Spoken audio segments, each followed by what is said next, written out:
you started doing more. You started developing your career. Were there challenges when you were in the office space, when you were really working to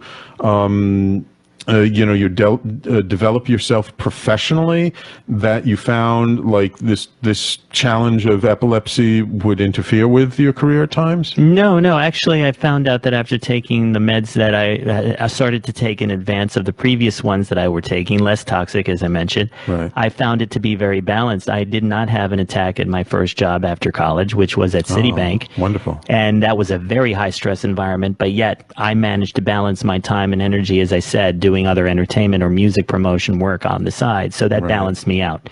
Right. And were you getting plenty of sleep at that time? Well, that's the irony, because in the weekends when I'm DJing, I would get 12, 14 hours the night after, because I'd be up until 4 in the morning, But, it also had its benefit. I was able to prevent seizures, and I don't think that my seizures occurred until I was in my second position, which was at MetLife, and that was 1991. So from 87 to 91, I was seizure-free. Wow, that's actually quite a good period of time. So then what happened when you had that seizure when you were at MetLife?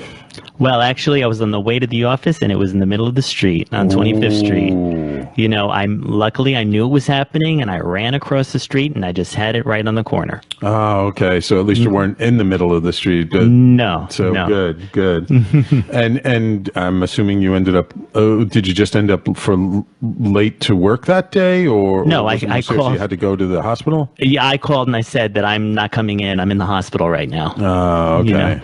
But essentially, as time went on throughout the 90s and even into the early 2000s, I found myself using epilepsy as a benefit in various ways within my career as well as within my personal lifestyle. How do you use a challenge like epilepsy as a benefit? Well, I guess part of it was being able to be more in tune with my own personal feelings. Again, you say the word imagination. I was using my imagination that I can't even begin to explain. And plus, when you're in the music industry, in a lot of ways, that's all you've got. Yes. So it was actually an opportunity in disguise, not only for my career, but also for my own lifestyle. I refer to epilepsy as a lifestyle. As I said, I have what is now commonly known as genetic inherited epilepsy, which has its grand mal episodes. But essentially, I'm going to live that the rest of my life with my medications, but I just make sure that I use it when appropriate. I basically have not had an attack, a full-blown attack, since 2005. 2005, so like 11 years. 11 years. Wow. But unfortunately, as I said, as I probably mentioned to you at one point, there's comorbidities associated with epilepsy. What does a comorbidity mean? Well, after a seizure, you could be in a situation where you develop a partial seizure, or you develop, if you're in a real worst case scenario, you can develop a stroke, or you can develop major depression, or you could develop other alternative illnesses as a result of having seizures. In my case, I had a seizure that created a brain lesion on my left lobe. But that lesion, as far as I've understood, is gone. But the whole focus on epilepsy is about the brain waves and the neural passageways. So my understanding from my doctors at NYU Langone Comprehensive Epilepsy Center, that they're the best in their research and in their field, essentially described it to me as I created a new neural pathway. So in that regard, a partial epileptic seizure is where you are conscious, but you can't use your motor skills. You can't communicate. Although what I find very interesting is that when I go through one, and I haven't been through one in actually about a year, but when I go through one, what I find interesting is when I close my eyes, my mind is just, spinning memories out of the past, and they don't even connect, but it's interesting. I call it a preview of where you've been, so I'm not saying I love those moments, but yet I found myself saying a few times, wow, I remember that. Oh, that's interesting.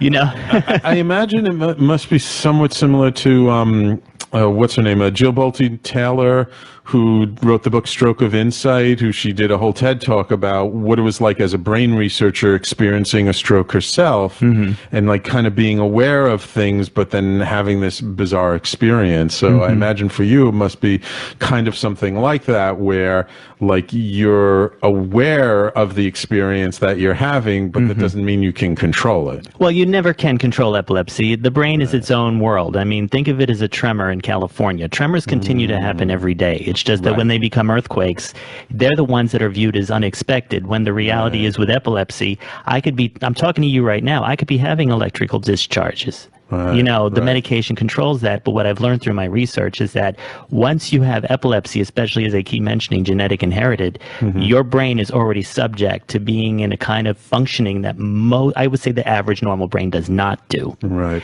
And maybe just quickly before we go to break, could you, like, in a very simple way, describe kind of physically what happens with epilepsy? Like, what is it doing? Is it, I mean, I understand some kind of like short circuit in the brain, or? Well, I mean, essentially, when you have your neural circuits across all your lobes, you know, it could be partially going on. You may find yourself twitching, or when you're talking, you find you may skip a word.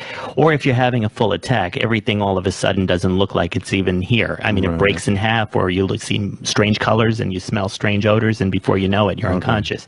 So it depends on the person, but it has to be understood that when you're not in a seizure, that doesn't mean you're not having epileptic attacks. Oh, really? So you can be having an epileptic attack, but it doesn't have any outward manifestation. Exactly. I mean, it's just that for myself, who's had this pretty much since I was 16, and it's been practically most of my life at this point, I have learned to be aware of not only the negative aspects of epilepsy, which is not really negative, it's just that you're going to have attacks in various forms, but there are positive attributes which someone like myself has been able to observe. You know, that's where if someone is aware of themselves, they're able to go ahead and use the advantages to their benefit. Okay, cool. All right, when we come back, I just want to ask you about sort of alternative treatments and things that you might have researched or experienced for epilepsy, and then let's talk a little bit about, you know, you've done actually quite a lot since you've gotten out of college, and you're really, for me, like a real role model for people with epilepsy, because you do have such a full life. So I really want to get into that a little bit more. Sure. All right, so everybody, please stay tuned. You're listening to the Conscious Consultant Hour, Awakening Humanity, and we'll be right back.